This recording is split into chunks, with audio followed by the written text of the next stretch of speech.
Dahlia বানিয়েছি। ভালো করেছো। আর এই দিয়ে দিলাম লঙ্কা। বাহ। আর এই দেখ দিয়ে দিলাম দুটো ঢেঁড়স ভাজা, ভাজা না এটা সিদ্ধ করা, ভাতে দিয়ে সিদ্ধ করে রেখেছিল। আর এই দেখ বাদামের বড়া, এই দেখ পটল আলুর ভর্তা।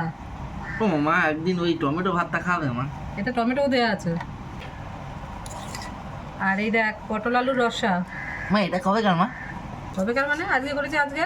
না কারণ কি সেই পরশু দিনকে করেছিলে না, ওইটা হেভি হয়েছিল, আমি ভাবলাম সেই দিনকার বোধ হয়। পেঁয়াজ আদা দেওয়া নেই। আচ্ছা, বাহ ভালো হয়েছে। আর এই দেখ দুধ দিয়ে পনির বানালাম।